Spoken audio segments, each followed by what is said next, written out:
கிறிஸ்துவுக்குள் அன்பானவர்களே, வாரம் ஒரு சாட்சி நிகழ்ச்சியின் மூலமாக திரும்பவுமாக இந்த வாரத்தில் உங்களை சந்திப்பதில் நான் மிகவும் மகிழ்ச்சி அடைகிறேன். இன்றைக்கு ஒரு அற்புதமான சாட்சியை நீங்கள் கேட்க போகிறீங்க. சாட்சியை நம்மோட பகிர்ந்து கொள்கிறவங்க அன்பு சகோதரி பாக்யமேரி போஸ். இவங்க வீட்டில் இருந்து நமக்கு மொத்தம் 3 சாட்சிகள் கிடைத்திருந்தது. முதலாவது சாட்சி சகோதரியின் கணவருடைய விசாவை பற்றிய ஒரு சாட்சி. அடுத்த சாட்சி அவர்கள் வீடு வாங்கியதை பற்றிய ஒரு சாட்சி. இன்றைக்கி பாருங்கள், தன்னுடைய மகனுடைய 10வது வகுப்பு ரிசல்ட்டை பற்றிய ஒரு சாட்சியை சகோதரி நம்மோட சொல்ல போகிறாங்க. நீங்கள் கடைசி வரை சாட்சியை கேளுங்க.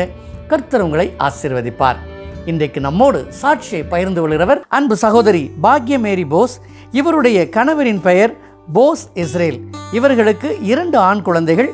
மூத்த மகனின் பெயர் சாம் இஸ்ரேல், அடுத்த மகனின் பெயர் ஜாபேஸ் இஸ்ரேல். இவர்கள் தமிழ்நாட்டிலே திருநெல்வேலி மாவட்டத்திலே தென்காசி தாலுகா அருகே உள்ள சொக்கம்பட்டி என்ற கிராமத்தைச் சேர்ந்தவர்கள். இங்கே மகாராஷ்டிராவிலே பால்கர் மாவட்டத்தில் வசை பகுதியில் குடும்பத்தோடு வசித்து வருகிறார்கள். எங்கே நாம் சாட்சியை கேட்கலாமா? ஸ்தோத்திரக்கா. சூத்திரம். நல்லா இருக்கீங்களா? சரி, தொடர்ந்து நீங்கள் சாட்சி சொல்கிறீங்க. இன்றைக்கு நீங்கள் என்ன சாட்சியை சொல்ல போகிறீங்கக்கா? அதாவது என் பையன் 2வது பையன் வந்து 10th பாஸ் பண்ணிட்டான். அதுதான் நான் சாட்சியாக சொல்லுவேன். ஜாபேஸ் கர்த்தருக்கு மகிமை உண்டாவதாக. அடியாலையும் சாட்சியாக நிறுத்தின தேவனுக்கு கோடி நன்றி செலுத்துகிறேன். என்னுடைய பேர் பாக்யமேரி போஸ். நாங்கள் வந்து வசைப்பட்டணத்தில் இருக்கிறோம், ஈஸ்டில்.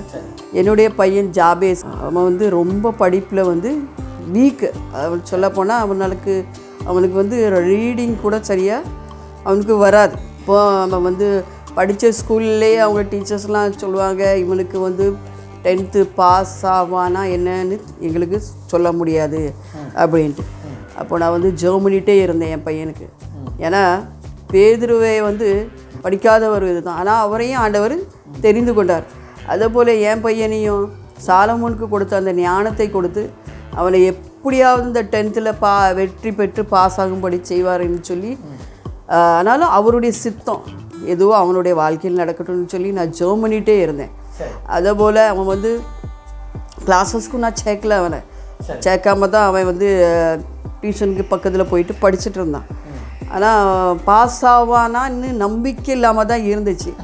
ஆனால் ஜெபம் பண்ணிகிட்டே இருந்தேன். ஜெபம் வந்து அவனுடைய வாழ்க்கையில் அவனை வந்து எப்படியாவது பாஸ் ஆகிவிடும் அப்படின்னு. ஜெபம் வந்து அவனுக்காக ரொம்ப உதவியாக இருந்திருக்கு இல்லையா? அவனுக்காக தினந்தோறும் ஜெபிச்சு. ஆமாம், தினந்தோறும் ராத்திரியில் நான் எனக்கு அவனுக்காண்டி நான் ஜெபம் பண்ணுவேன். எப்படியாவது என் பையன் பாஸ் ஆகிடணும் ஆண்டவர், எப்படியாவது பாஸ் ஆக்கி விடுங்க, அவனுக்கு எப்படியாவது பாஸ் ஆக்கி அவன் வாழ்க்கையை நீங்கள் ஆசீர்வதிக்கணும் ஆண்டவரே, என் பையன் ஞானத்தில் குறைவுள்ளவன் அப்படின்னு சொல்லி ரொம்ப நான் அவனுக்காண்டி ஜெபம் பண்ணிகிட்டே இருந்தேன். பாஸ் ஆகிடும். ஒரு ரிசல்ட் வர அன்னைக்கு வந்து அவனுக்கு பாருங்கள் ஒரு பெரிய அதிசயம் நடந்துச்சு. என்னென்னா, அவன் எந்த ஸ்கூலில் படித்தானோ அந்த ஸ்கூல்லேயே அவனுக்கு போர்டு, செல்ஃப் சென்டர். இன்னொன்று வந்து அவனுக்கு டீச்சர்ஸ் ஹெல்ப் பண்ணிருக்காங்க. அந்த மாதிரி அவனுக்கு வந்து கடவுளுடைய அந்த இரக்கம் தயவு, மறுபடியும் மனிதருடைய உதவி அவனுக்கு கிடைச்சி அவனுக்கு வந்து இந்த 10th பாஸ் ஆகும்படி கர்த்தர் கிருபை செய்தார். ரிசல்ட் அன்னைக்கு நான் கிச்சனில் வேலை செஞ்சுட்டு இருந்தேன். அவங்க அப்பாவும் அவங்க அண்ணனும் சேர்ந்து தான் பார்த்தாங்க ஆன்லைனில். அவன் வந்து ரிசல்ட் அன்னைக்கு டான்ஸ் ஆடிக்கிட்டு இருந்தான். சரி, என்னடா ரொம்ப சந்தோஷமா டான்ஸ் ஆடிக்கிட்டு இருக்கியே அப்படின்ட்டு கேட்டான் அவன்கிட்ட. மம்மி நான் பாஸ் ஆயிடுவேன் அப்படின்னு சொன்னான். அப்படியே சரி பார்ப்போம், ரிசல்ட் பார்ப்போம் அப்படின்னு சொல்லி அவங்க அப்பாவும் நான் கிச்சனில் வேலை செஞ்சுட்டு இருந்தேன். என் பையனும் என் பெரிய பையனும் அவங்க அப்பாவும் ஆன்லைனில் ரிசல்ட்டு பார்த்துட்டு இருந்தாங்க. சரி, இப்போ திடீர்னு சத்தம் வந்துச்சு, கணவருடைய சத்தம். நான் என்னெல்லாம் திடீர்னு சத்தம் வருதுன்னு வந்து கேட்டேன். அம்மா நான் பாஸ் ஆயிட்டேன் அப்படின்னா. அதுவும் பாருங்க 53% அவன் 53% வாங்கியிருக்கான். 53% வாங்கியிருக்கான். சரி, அவங்க அண்ணன் வந்து நல்லா படிப்பான். சரி, அவன் நல்லா படிக்கிற பையனே 51% தான் வாங்கினான் 10th. சரி, இவன் 53% வாங்கினான். ரொம்ப ரொம்ப ரொம்ப அளவு கடந்த சந்தோஷம். அதாவது ஜெபம் ஒரு நாள் என்ன செய்யாது, வீணா போகாது. அதனால நம்ம ஜெபம், என்னுடைய ஜெபம் ஆண்டவர் கேட்டு எல்லாருடைய ஜெபத்தை, என்னுடைய ஜெபம் மட்டும் இல்லை, எல்லாருடைய சர்ச்சில் உள்ள விசுவாசிகள் ஆண்டவருடைய ஜெபம், எல்லாருடைய ஜெபம் கேட்கப்பட்டு அவன் இன்னைக்கு வந்து நல்ல பர்சன்டேஜ் வாங்கி. இதன் மூலமா நீங்க அந்த சாட்சியை பார்க்கிறவங்களுக்கு என்ன சொல்ல விரும்புறீங்க? நான் என்ன சொல்ல விரும்புறேன்னா, அவரால் கூடாத காரியம் ஒன்றும் இல்லை. நம்ம செய்ய வேண்டியது அவருடைய சித்தத்துக்கு ஒப்பு கொடுத்து நம்ம வந்து ஜெபம் பண்ணணும். அது தவிர நம்ம வேற கவலைப்படவோ சோர்வடையவோ எதையும் குறித்து நம்ம பண்ண வேண்டிய தேவையே இல்லை. அவர்கிட்ட விட்டுருணும், ஜெபம் பண்ணிட்டு நம்ம ஃப்ரீயா இருக்கணும், அவ்வளோதான். அவர் எல்லாம் வாய்க்கப்படி கொடுப்பார். நம்ம வீணா கவலைப்பட்டுட்டு நம்ம உடம்ப இதாக்கக்கூடாது. நான் சில நேரம் கவலைப்படுவேன் அப்படி.